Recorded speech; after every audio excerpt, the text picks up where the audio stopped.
안녕하세요. 이혼을 하고 하루하루 열심히 잘 살아내고 있는 40대입니다. 이토록 늘 열심히 살려고 노력하는 건 다 이유가 있는데요. 그건 바로 나태함의 끝이었던 남편과 시댁 것들을 보고 깨달은 것이 너무나도 많았기 때문이네요.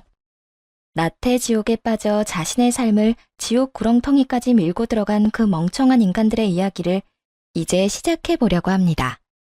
남편과 저는 둘 다 집안이 그렇게 잘 사는 편은 아니었어요.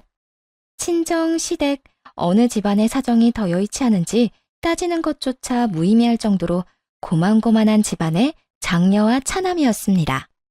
그렇게 힘들다 보니 양갓집에서도 그렇고 저희도 그렇고 서로에게 도움을 기대하기는커녕 그저 손만 벌리지 않고 살면 다행이라 생각할 정도였습니다.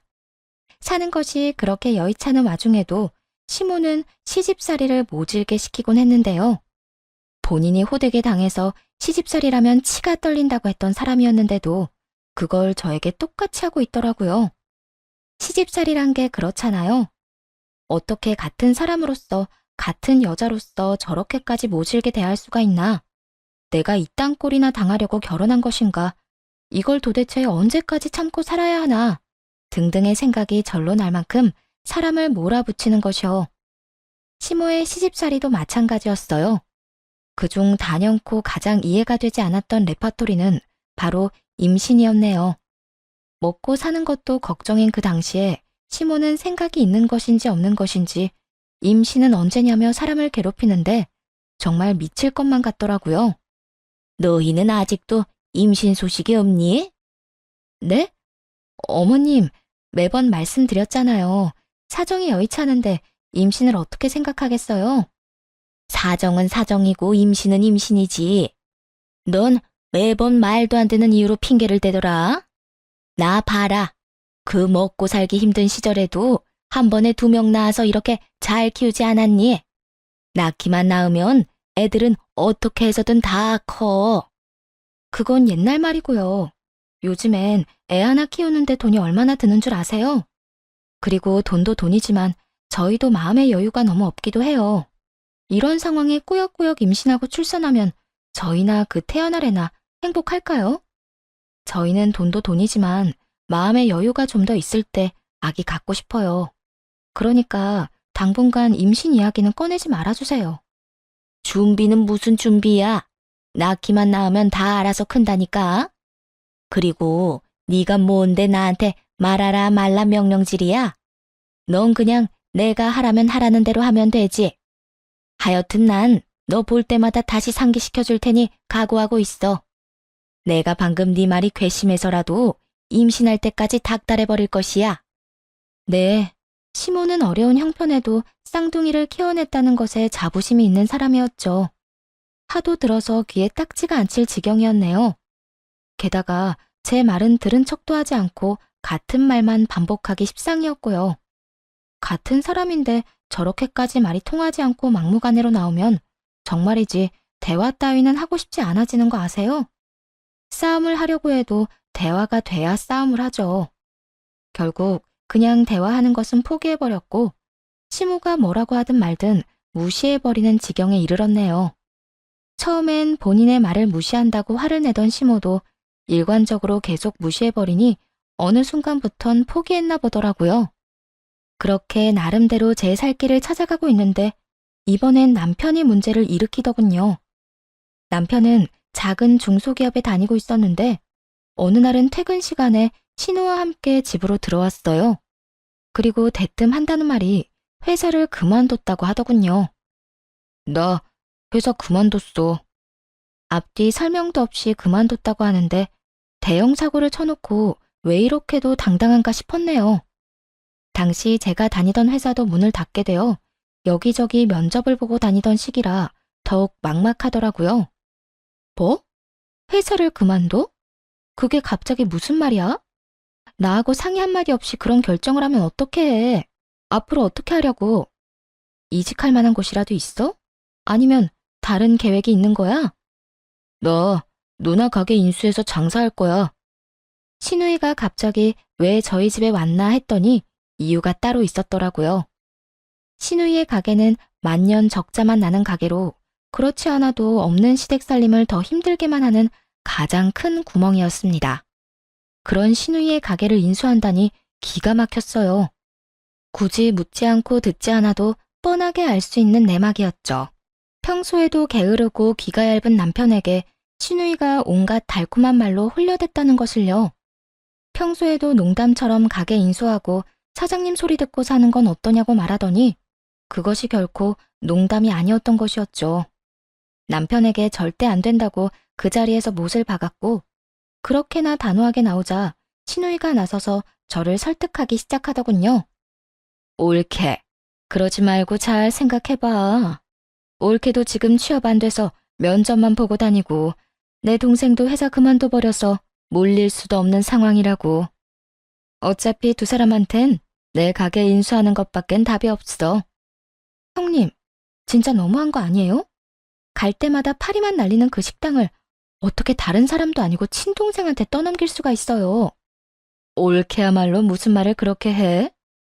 우리 가게에 내가 몸이 안 좋아서 신경을 못 써서 그렇지. 내가 신경 쓸 땐 그래도 손님 좀 있었다고. 손님이 있긴 뭐가 있어요? 하루 매출 10만 원 넘긴 적 몇 번 없잖아요. 하여튼 전 싫어요. 당신도 헛바람 들지 말고 회사나 알아봐. 이렇게 불같이 화를 냈고 남편은 저를 잡아 끌며 조심스럽게 말을 꺼내놓기 시작했어요. 여보, 이미 늦었어. 돈 다 입금했어. 뭐? 우리가 그럴 돈이 어딨어. 퇴직금 받은 거랑 대출까지 해서 인수했어. 그러니까 당신도 취업 준비 그만하고 나랑 같이 가게에서 일해. 그러면 되잖아. 들어보니 남편은 퇴직하며 받은 퇴직금과 꽤 큰 금액의 대출까지 받아 신우이에게 줘버렸더군요. 인수 금액도 적당한 가격이 전혀 아니었어요. 신우이가 처음에 인수했던 그 가격 그대로 받아 챙겼더라고요. 이건 사기잖아요. 그 상가 가격 완전 헐값된 거 다 아는데 가족끼리 진짜 해도 해도 너무한 거 아니에요? 사기는 무슨 사기야. 상가 인수할 때는 권리금이 필수인 거 몰라? 내가 가족이라 권리금도 안 받아서 내 손해가 얼마나 큰 줄이나 알아? 올케가 몰라서 그러는데 우리 가게 인수하고 싶어서 다들 난리가 났었다고. 그러면 그 사람들한테 넘기세요. 괜히 저희한테 그 짐덩어리 넘기지 마시고요. 뭐? 짐덩어리? 올케, 말 다 했어? 아무리 올케가 화가 났다지만 손윗사람한테 너무 버릇없이 말하는 거 아니야? 손윗사람 대접받고 싶었으면 이딴 짓은 하지 말았어야죠. 저희 힘들게 사는 거 뻔히 알면서 같이 망하자는 것도 아니고 어떻게 동생한테 그딴 짓을 할 수가 있냐고요. 당신도 그래. 이런 짓을 벌일 때는 나한테 한마디 상의라도 했어야지. 사고는 다 쳐놓고 수습은 나한테 하라 이거야? 당신같이 게으른 사람이 어떻게 장사를 한다고 그래. 장사가 그렇게 쉬운 일인 것 같아? 당신 누나 있는 돈 없는 돈 다 거덜내는 거 보면서도 그 가게가 욕심이 났다는 게 난 이해가 안 된다 정말. 화는 다시 남편에게 옮겨갔고 신우이의 말에 고개만 끄덕이고 있던 남편은 어떻게 해서든 저를 설득하려 애쓰더군요. 여보, 나 진짜 열심히 할 수 있어. 회사 다닐 때야 내 회사가 아니니까 아무 일도 하기 싫고 다 귀찮았던 것도 사실이야. 그런데 가게는 내 가게잖아. 가게 망하면 나도 망하는 건데 내가 설마 회사 다닐 때처럼 게으르게 굴겠어? 나 진짜 열심히 살 수 있어. 당신보다 내가 더 가게 위해서 열심히 일할게. 그러니까 이렇게 화만 내지 말고 당신도 좋게 좀 생각해줘. 이미 돈도 다 넣었다니까. 당신이 뭐라고 하든 이젠 못 물러. 다른 건 몰라도 이건 남편의 말이 맞는 상황이었어요. 이미 돈은 다 줘버렸고 다시 되팔자고 하니 손해가 너무 심한 상황. 어떻게 해서든 가게를 잘 꾸려나갈 수밖에 없는 상황이었죠. 일단 형님 가세요. 한동안 형님 안 보고 싶으니까 찾아오지도 말고 연락도 하지 마세요. 뭐? 지금 연이라도 끊고 살자 이거야? 지금 생각 같아선 그러고 싶은데 그게 되겠어요? 그냥 한동안은 좀 보지 말고 살자 이거예요. 형님도 양심이 있다면 한동안 제 얼굴 보는 게 좀 미안해야 하지 않겠어요? 당장 돌아가 주세요. 뻔뻔한 시누이의 등을 떠밀어 집에서 내쫓았고 남편에게 다신 이딴 짓을 벌이지 않겠다는 각서를 받아낸 후 마음을 다잡게 되었습니다. 이왕 이렇게 된 거 제 뼈를 깎아내서라도 잘해보기로요. 그렇게 다짐하고 또 했는데 막상 가게를 가보니 상상 이상으로 더 참혹하더라고요. 그래도 사람들이 먹는 음식을 만들었던 가게인데 너무나도 엉망진창이었거든요. 사람을 따로 쓸 형편은 되지도 않았고 보름을 밤낮 없이 청소만 했습니다. 그리고 또 보름을 벽지도 새로 바르고 테이블도 새로 바꾸고 스스로 할 수 있는 건 다 해 가게를 새롭게 단장했죠. 기존의 갈비집이었던 가게는 백반집이 되었고 저렴하지만 푸짐한 먹거리로 무장한 가게로 새롭게 태어났죠. 처음엔 기사분들이 많이 찾아주셨고 감사한 발길이 이어지자 동네 분들도 한 분, 두 분 오시더라고요. 초심을 잃지 말자는 다짐을 지키고자 매일같이 각종 시장으로 가며 질 좋은 식단을 위해 노력했고 무엇보다 청결함을 유지하기 위해 노력하고 또 노력했어요. 그러다 보니 식당은 금세 자리를 잡았고 어느새 대기 인원까지 보유한 가게가 되었죠. 이렇게 전 가게를 위해 밤낮 없이 일하는데 열심히 하겠다며 약속을 했던 남편은 3개월도 되지 않아 또 게으름을 피우기 시작하더군요. 어느 순간부턴 시장도 저 혼자 다니기 시작했고 제일 바쁜 점심시간에도 남편은 화장실을 간다고 나가 아예 돌아오지 않곤 했어요. 어느 날은 전화 한 통하고 오겠다는 사람이 하도 오지 않아 가게를 친정엄마에게 맡기고 집으로 가봤더니 집에서 게임을 하고 있더라고요. 여보, 지금 뭐해? 전화 받으러 간다더니 당신은 통화를 컴퓨터로 해? 여보, 그게 아니라 같이 게임하는 사람들이 있는데 중요한 퀘스트라 빨리 접속하라고 해서 말이야. 이것만 같이 하고 나가려고 했어. 당신 진짜 제정신이야? 먹고 사는 문제가 달린 가게는 내팽개치고 지금 게임을 하고 싶어? 열심히 한다며? 게으름 피우지 않겠다며? 어떻게 당신은 변하지가 않아? 이런 핀잔을 듣고서야 남편은 하던 게임을 끄고 반성하는 척을 하기 시작하더라고요. 눈도 마주치지 않고 고개를 숙이곤 그저 제 말을 듣고만 있더군요. 계속 이런 식으로 할 거야? 이게 뭐야? 당신 찾는다고 가게는 엄마한테 맡겨놓고 나왔어. 이게 무슨 시간 낭비냔 말이야. 한참 쓴소리를 듣고 있던 남편은 무언가 결심한 듯 말을 꺼내더라고요. 여보, 내가 생각을 많이 해봤는데 아무래도 장사는 나하고 안 맞는 것 같아. 사람 대하는 것도 너무 불편하고 그렇다고 요리를 잘해서 주방 일을 할 수 있는 것도 아니고 설거지를 하자니 너무 힘들어서 못하겠어. 그래서 말인데 나 다시 취업 자리 알아보려고. 이제 와서 생각해보니까 회사 생활이 나한테 제일 잘 맞는 것 같아. 솔직히 한심했네요. 회사 생활을 할 땐 남의 비위 맞추는 게 힘들어서 못하겠다고 하더니 사장님이 되고 나니 모든 일이 힘들어서 못하겠다 발 빼는 모습이 말이에요. 원래도 책임감도 없고 게으른 걸 알았지만 이 정도로 상태가 심각하단 걸 알게 된 순간이기도 했습니다. 그나마 다행인 것은 집에서 마냥 놀겠다고 하지 않는 것 정도였어요. 언제가 될진 모르겠지만 취업에 대한 의지가 그 순간이나마 있다는 게 굳이 꼽으라면 다행이었죠. 그러면 취업 자리나 빨리 알아봐. 알아보면서 마냥 놀지만 말고 가게도 나와서 잠깐이라도 일도 돕고 말이야. 우리 엄마도 힘든데 언제까지 엄마 손 빌릴 수도 없는 노릇이고. 당신이 취업이라도 해야 우리도 직원이라도 뽑지. 알겠어. 내가 빨리 취업하도록 해볼게. 남편은 또 대답 하나는 기가 막히게 잘했고 혼자 전전긍긍하며 집안과 가게를 꾸려나가기 시작했습니다. 그렇게 시간은 속절없이 흐르는 와중에 남편은 취업이 되지 않고 있었어요. 처음엔 여기저기 이력서를 내고 면접을 보러 다니던 남편도 어느 순간부턴 포기를 했는지 면접 본다는 이야기도 하지 않더라고요.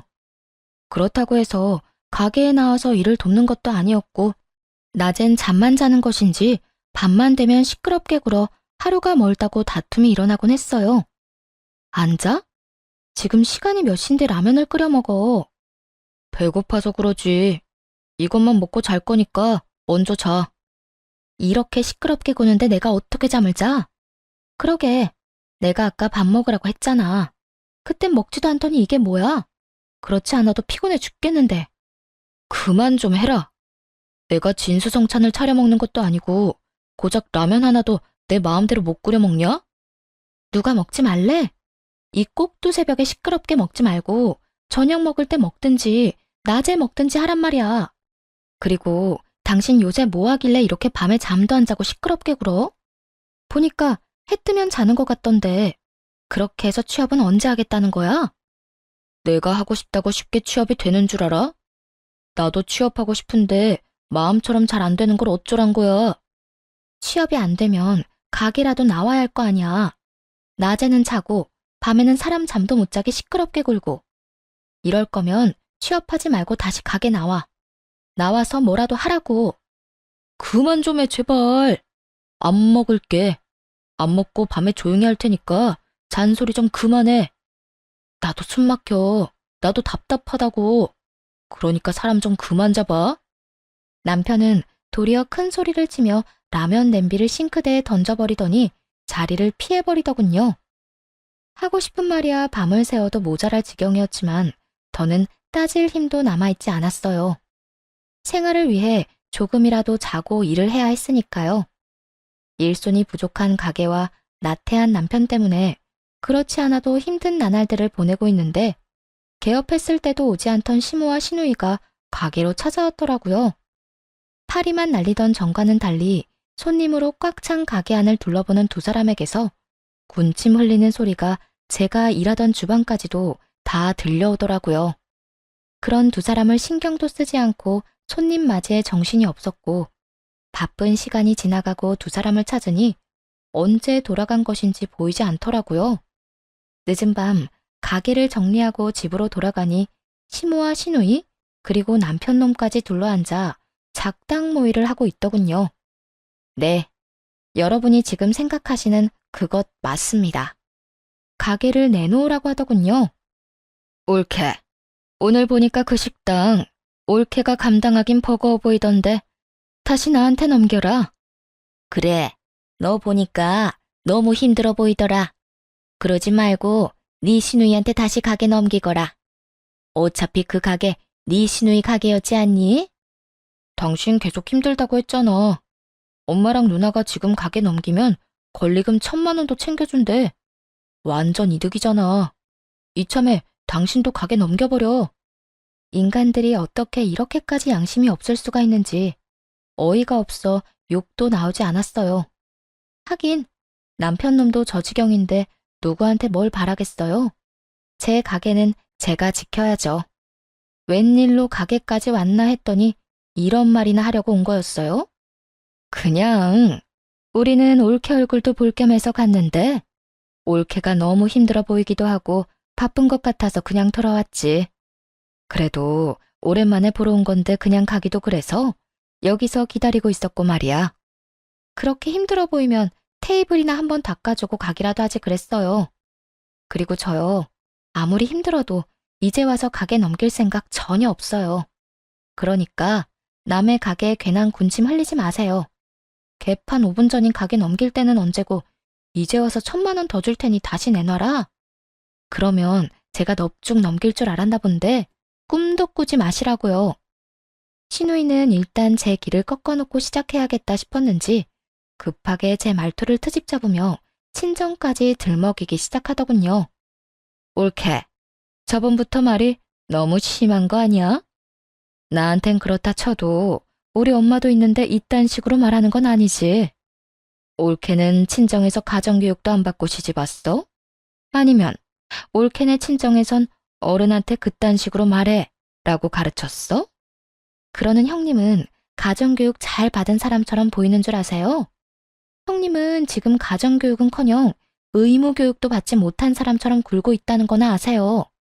신우이는 이 말에 얼굴을 붉히며 물러났고 이번엔 시모가 언성을 높이며 화를 내더군요. 너 지금 나 들으라고 하는 말이니? 이게 요즘 별말 안 했더니 시댁 무서운 줄 모르고 날뛰는구나. 나 때는 시댁에서 하라고 하면 군소리 하지 않고 다 했어. 그러니까 너도 우리 집 가풍에 따라서 내가 하라는 대로 하면 되는 거야. 돈 1,000만 원 더 얹어준다고 할 때 그 가게 내놓거라. 가풍이요? 남들이 들으면 재벌집 며느리라도 되는 줄 알겠네요. 그리고 어머님 때에는 어떻게 했는지 모르겠지만 전 이제 그렇게 살 생각 없어요. 살면서 도움 한 번 준 적도 없으면서 골칫거리일 땐 버리고 도움이 될 것 같으니까 이제 다시 내놓으라는 그딴 가풍 이어나가고 싶지도 않고요. 그러니까 그렇지 않아도 피곤한 사람한테 헛소리 그만하고 돌아가 주세요. 너 지금 헛소리라고 했어? 이게 진짜 버릇없이 너 정말 나한테 호되게 혼나봐야 정신을 차릴 거야? 어머님, 저 이때까지 어머님 무서워서 참았던 거 아니에요. 대화가 안 통하니 그냥 대꾸를 안 한 것뿐이라고요. 시간 낭비하기 싫으니까요. 그런데 어머님이 계속 이런 식으로 저 괴롭히잖아요? 그러면 저도 가만히 있지 않을 거예요. 저 역시 어머님 괴롭히고 무슨 수를 쓰든 못 살게 굴 거라고요. 아들, 이 물건 좀 봐라. 이것이 이제 돈 좀 번다고 날 협박까지 한다. 내가 이러고 살아야 하니? 시모는 평소와는 달리 제가 강하게 맞서고 나서자 남편에게 상황을 떠넘겨버리더라고요. 남편은 시모가 울 것 같은 표정을 지어 보이자 남편은 저를 향해 분노를 표출하기 시작했죠. 당신 진짜 너무하네. 아무리 화가 났다고 해도 우리 엄마랑 누나한테 무슨 말을 그따위로 해? 두 사람 다 당신보다 손윗 사람이자 내 가족이란 거 잊었어? 당신이야말로 내가 어떤 고생을 해서 가게 읽어나갔는지 다 잊었어? 얼마나 생각이 모자라면 이 말도 안 되는 소리에 동참을 하고 있어. 정신 좀 차려. 당신이랑 같이 살고 있는 사람은 어머님이랑 형님이 아니라 나라고 나. 이제 당신 가족은 나라고. 그러니까 1,000만 원 더 준다고 하잖아. 그 1,000만 원 받아내고 당신은 다른 곳에 다시 차리면 되는데 왜 일을 이렇게 시끄럽게 만들어? 그냥 돈 더 준다고 할 때 조용히 물러나. 그래, 우리가 1,000만 원 더 준다니까. 옳게, 그러지 말고 마음 좀 돌려 먹어라, 응? 다 옳게 생각해서 이러는 거야. 가게 그거 내가 해봐서 아는데 보통 일이 아니라고. 오래 하면 몸에 골병만 드는 거야. 그러니까 돈 더 준다고 할 때 그냥 넘겨. 대화를 나누면 나눌수록 머리가 아파지는 것이 더는 꼴도 보기 싫더라고요. 아무런 대꾸도 하지 않고 시모와 시누이를 차례로 집에서 내쫓아버렸어요.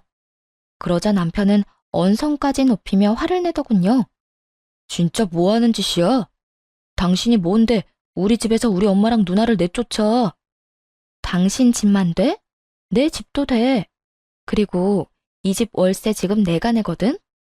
월세 한 푼 안 내는 당신은 그 입 좀 다물지 그래. 뭐라고? 당신 지금 돈 좀 번다고 생색내냐? 생색내는 김에 한마디 더 보태자면 당신이 여기서 한마디만 더 하잖아? 그러면 당신도 내쫓아 버릴 테니 더는 입도 떼지 마. 알겠어? 남편은 집에서 쫓겨나는 건 또 싫었는지 아무 말도 하지 않더라고요. 그날 이후 세 사람은 포기했는지 다신 가게 이야기는 꺼내지도 않더군요. 그렇게 반년이 지났고 가게엔 일하는 직원을 2명이나 뽑게 되었어요. 두 사람 다 주인 같은 마인드로 가게를 위해 일해주었고 그 덕에 여유라는 것이 조금씩 생겨나기 시작했어요. 그러고 나니 이때껏 보이지 않던 남편의 행동이 보이더라고요. 면접을 핑계 삼아 때깔 좋게 외출은 하지만 여전히 취업은 되지 않는 그 상황이 말이에요. 거기에다 이런저런 핑계를 대며 카드를 얼마나 긁어대는지 밑빠진 독에 물 붓기가 따로 없었어요. 당신 뭐 하고 다니길래 카드값이 이렇게나 많이 나와? 나 몰래 딴 살림이라도 차렸어? 딴 살림은 무슨?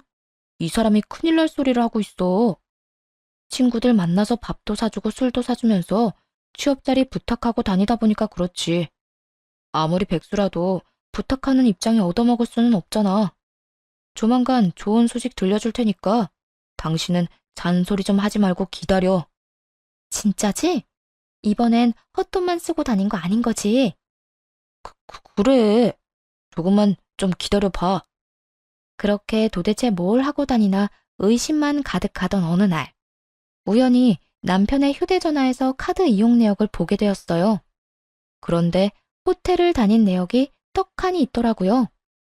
한 번이 아니었어요. 꽤 자주 다니고 있었더라고요. 제가 가게에서 미친 듯이 일을 하고 있던 시간이었고요. 면접을 제 돈 들여 그런 곳에서 보는 것도 아닐 테고 백수가 그런 곳에 갈 일이 뭐가 있겠어요? 네, 바람이었네요. 남편놈은 생활력이 없는 것도 모자라 제 돈으로 다른 여자에게 호의호식까지 시켜주고 있더라고요. 이제 곧 전셋집으로 옮겨갈 수도 있겠다며 거기선 좀 더 행복하게 살 수 있겠다고 행복한 상상을 하던 제 꿈은 산산조각 났죠. 순간 이게 지금 뭐 하는 짓거리인가 하는 생각이 가장 먼저 들더군요. 남편뿐만 아니라 저까지도 말이에요. 이딴 인간도 남편이라고 안 버리고 꾸역꾸역 데리고 살아줬더니 결국 이런 꼴까지 보게 되었다고 생각하니 저한테도 화가 나더라고요. 이혼은 물론이었고 복수를 해야만 했습니다. 그렇지 않고서야 제 지난 인생이 너무나도 불쌍해 참을 수 없을 것만 같았으니까요. 우선 시모와 시누이를 문을 닫은 가게로 불렀어요. 가게 문제로 상의할 것이 있다고 하니 그 늦은 밤에도 불이 나게 가게로 왔더라고요. 옳게, 우리 왔어. 가게 일로 상의할 게 있다니 그게 도대체 뭐야? 그래, 무슨 일이길래 이 야밤에 노인네를 오라가라 한 건지 드러나 보자. 별거 아니면 아주 콩꾸녕 날 줄 알아? 시모의 날선 말들에 그나마 눈치가 빠른 시누이는 다급하게 시모에게 눈치를 주더라고요. 괜히 기분 상하게 해서 될 일에 재빠뜨리지 말란 뜻이었죠. 시모도 그런 시누이의 신호를 알아차렸는지 입을 꾹 닫은 채 저를 보기 시작했어요. 그런 두 사람을 보며 최대한 아쉽다는 말투로 이렇게 말했어요. 가게요. 형님한테 넘길게요. 직원까지 구해서 어떻게 해서든 꾸려나가 보려고 했는데 아무래도 무리라서요. 몸도 힘들기도 하고 마음도 좀 지친 상태예요. 이 말을 들은 시모와 시누이는 한바구음을 지어 보이더라고요. 특히 시누이가 얼마나 기뻐하는지 금방이라도 자리에서 일어나 방방 뛸 태세였죠. 정말? 그래 옳게. 생각 잘했어. 내가 말했잖아. 장사 이게 은근히 힘들다니까. 오래 하면 몸 축나는 건 물론이고 말이야. 그러게, 그때 나한테 넘겼으면 좀 좋았어. 그럼 몸고생, 마음고생도 덜했지. 그런데 조건이 있어요. 1,000만 원 아니고 3,000만 원 주세요. 여기 오픈하고 이때까지 하루도 빠지지 않고 작성한 매출 내역이에요. 보면 알겠지만 저희 매출 꾸준히 상승 중이고 3,000만 원이 지금은 커 보이겠지만 계산해보면 전혀 그렇지도 않다는 거 금방 알 수 있을 거예요. 1,000만 원이 아니라 3,000만 원을 요구하자 시모와 시누이는 쉽게 대답하지 못하고 서로 눈치만 살피더라고요.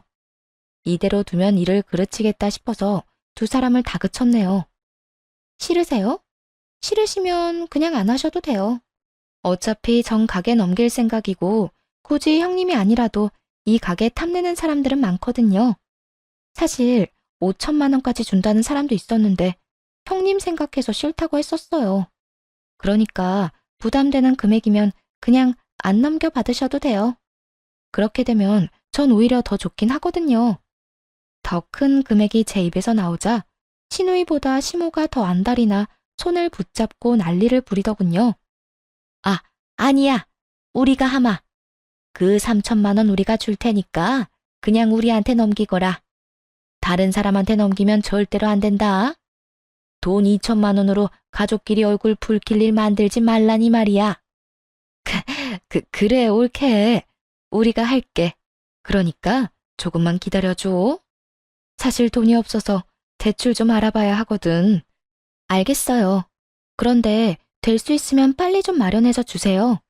저도 지금 많이 지쳐서 하루라도 빨리 정리하고 싶거든요. 마지막까지 그렇게 혼신의 연기력을 선보였고 두 사람은 빨리 돈을 구해오겠다며 마지막까지 신신당부하고 가게를 나가더군요.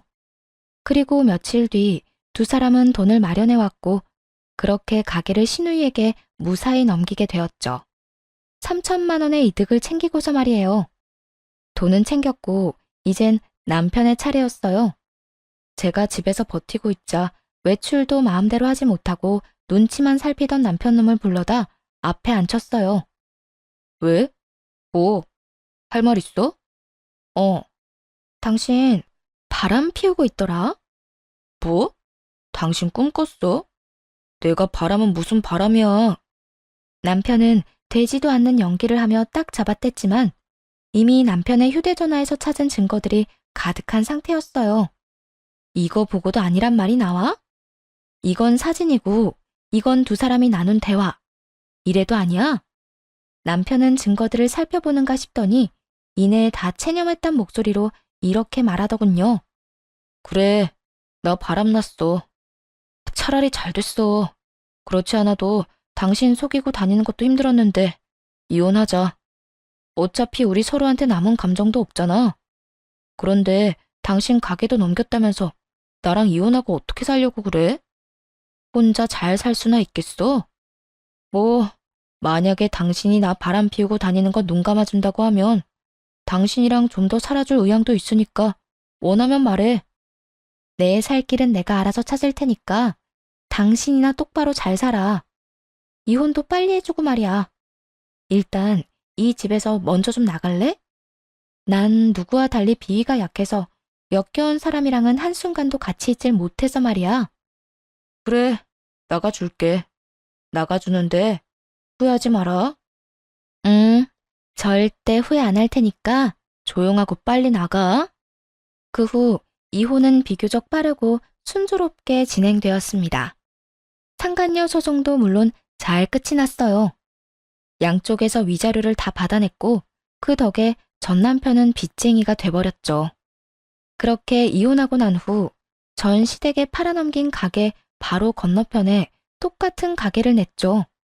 전 남편과 상간녀는 살림이라도 합쳤는지 전 시누이를 도와 가게 일을 돕고 있더군요. 처음엔 당연하게 전 시댁 가게에 손님이 더 많았어요. 하지만 그것도 잠시였죠.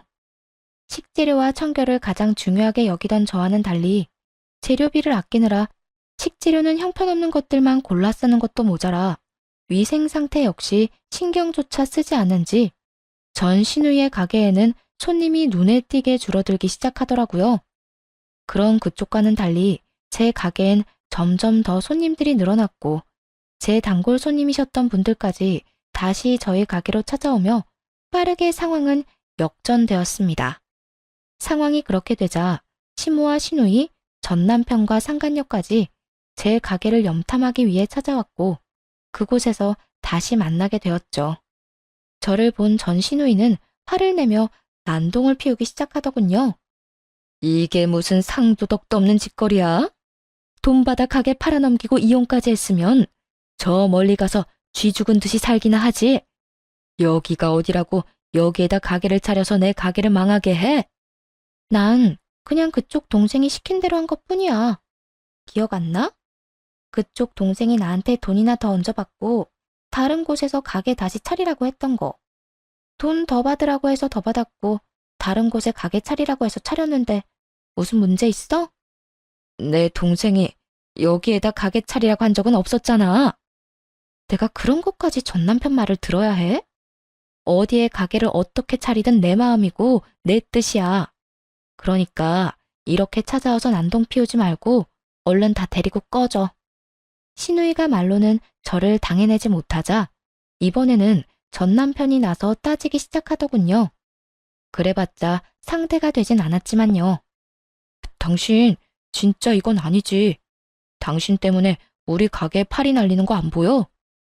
그 가게에 파리가 날리는 건 청소를 엉망진창으로 해서 그런 거야. 제발 청소 좀 해라. 그래도 음식 파는 가게 꼴이 그게 뭐니? 여기서 봐도 먼지 굴러가는 게 다 보이려고 해. 그런 말이 아니잖아. 진짜 파리가 날리는 게 아니라 그만큼 손님이 없단 뜻이라고. 여기서 우리 일 망하게 하지 말고 다른 데 가서 다시 열어. 당신은 다른 곳 가서도 얼마든지 잘해낼 수 있잖아. 야, 말은 똑바로 해라. 너희가 음식만 제대로 하면 식당에 손님이 뚝 끊기기야 하겠니? 아무리 내가 자리를 잘 잡아놓으면 뭐래? 재료값 아끼겠다고 음식물 쓰레기로 음식을 만들어내니 그 모양 그 꼴로 망하는 거야. 네가 봤어? 우리가 재료값 아낀다고 그딴 걸로 요리하는 거 네가 봤냐고. 꼭 봐야 알겠니? 그동안 너랑 네 집안 것들이 한 짓거리만 봐도 뻔하거든? 그러니까 여기 와서 추저분하게 염탐질이나 하지 말고 시장이나 가서 재료 연구나 좀 해. 그래, 너 잘났다. 당신은 꼭 이런 식이야. 뭐든 다 아는 척 사람 아래 두고 깔보는 거 말이야. 내가 왜 당신 버린 줄 알아? 당신이 이 모양 이 꼴이니까 버리고 딴 여자랑 사는 거라고. 너는 네가 날 버렸다고 생각하니? 감히? 넌 누굴 버릴 능력 자체가 안 되는 놈이야. 네 몸 하나도 감당 못하는데 누굴 버릴 주제나 되겠니? 이게 진짜 곱게 말로 했더니 남자 무서운 줄 모르네. 내가 세상 다른 사람들은 다 무서워도 너는 겁 안 나. 나 지금 경찰에 신고하려고 하는데 가게 말아먹은 것도 모자라 인생도 말아먹고 싶으면 계속 있어. 알겠지? 경찰 이야기를 듣고서야 전 시댁 것들과 상간녀는 뒷걸음질을 치며 돌아가더군요. 다른 사람도 다른 사람이었지만 그때 상간녀의 표정을 잊지 못하고 있어요. 절망스러움과 함께 보이는 무언가 잘못돼도 한참 잘못되었다는 그 표정 말이에요. 시모의 시누이 시댁살이도 장난이 아닐 텐데 잘 나가는 줄 알고 결혼한 남편까지 그 모양 그 꼴이니 아차 싶었겠죠. 하여튼 얼마 지나지 않아 도저히 안 되겠다 싶었는지 업종을 바꿔버리더군요. 한번 망해먹은 고깃집으로 말이에요. 하지만 그것도 오래 가진 않더군요. 불과 일주일도 되지 않아 점심시간조차 손님 한 테이블 없는 망해가는 가게가 되었으니까요. 사람이 먹는 음식을 팔겠다는 사람이 가장 중요한 것도 지키지 않으면서 무슨 장사를 하겠다는 건지 이해는 되지 않았지만 더는 제가 상관할 문제가 아니었죠. 그저 그 상황이 통쾌할 뿐이었어요. 제가 알기론 전 시누이는 가게 판 돈도 꽤 까먹은 뒤였고 권리금의 인수금액을 마련한다고 유일한 재산이었던 전 시댁까지 처분한 걸로 들었어요. 가게가 저 모양 저 꼴이니 모든 게 다 계획했던 대로 흘러가고 있었죠. 거기에다 상간녀까지 저를 도와주더라고요. 어느 순간부터 상간녀가 보이지 않는다 싶더니 어느 날은 가게 앞에서 머리채를 잡히고 있더군요. 야 이년아, 네가 뭔데 우리한테 위자료 소송을 걸어? 너 같은 불륜녀, 내 아들이 데리고 살아주는 것만 해도 고맙다고 생각하고 살아야지. 뭐? 내가 막말을 해? 내 아들이 생활력이 없어? 내 딸이 돈도 안 주고 부려먹었다고? 어디 멀쩡한 사람 모함하고 난리야? 이거 나요. 이거 놓으라고요. 내가 틀린 말 했어요? 어머님 지금 행동만 해도 위자료 받고 남을 행동해. 저 인간은 생활력이라고는 쥐뿔도 없어서 비좁아 터진 시댁에 얹혀 살고 형님은 날이면 날마다 사람 부려먹으면서 돈 한 번 준 적 없잖아요. 내가 이러려고 불륜녀 소리 듣고 위자료까지 날려가면서 이 결혼을 한 줄 알아요? 그러게, 누가 가정 있는 남자 만나라고 했어? 네가 좋아서 내 아들 만났잖아. 위자료? 그 위자료는 내가 니년한테 받고 싶은 심정이야. 네가 내 아들 꼬시지만 않았어도 내 아들이 능력 좋은 내 며느리랑 이혼할 일 따윈 없었다고. 내가 먼저 꼬신 적도 없거든요.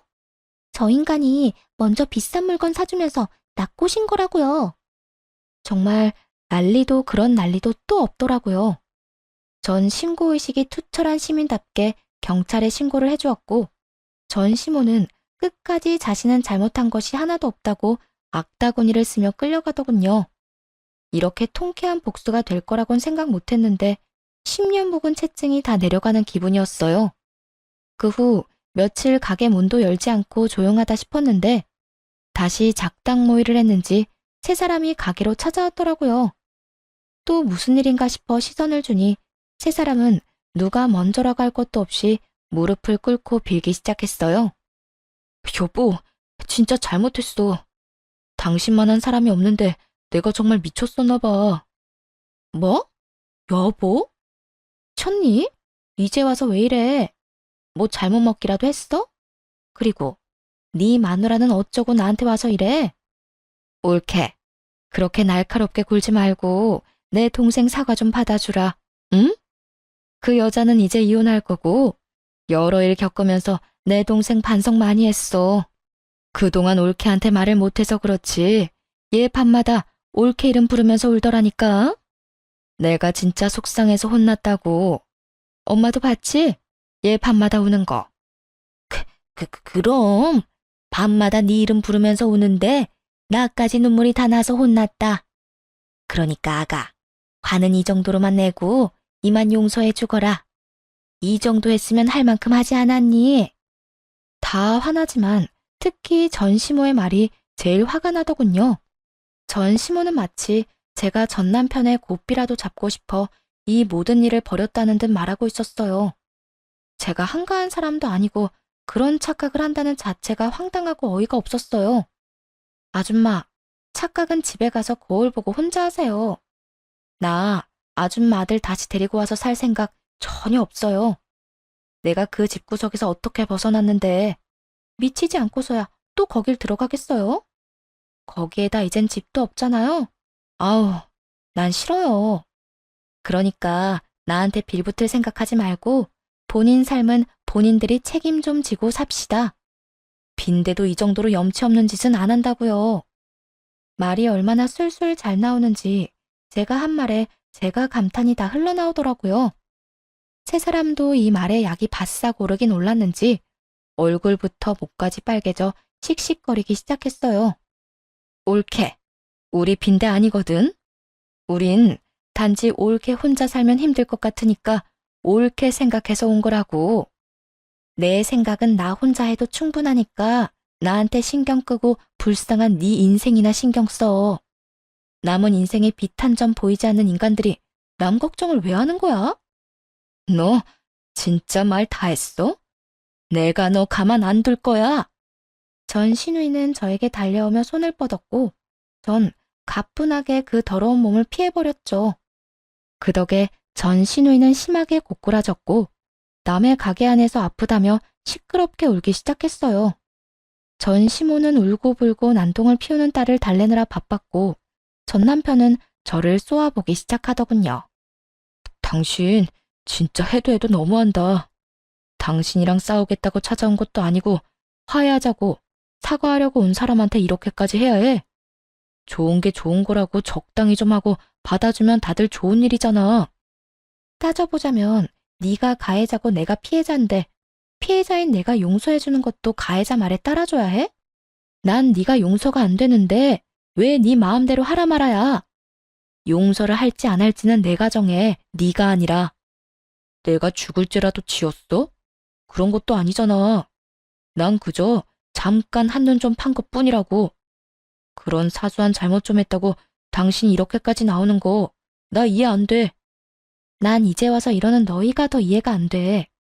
우리가 이혼한 지가 언젠데 찾아와서 용서를 구하는 거야? 내가 진짜 마지막으로 말할 테니까 잘 들어.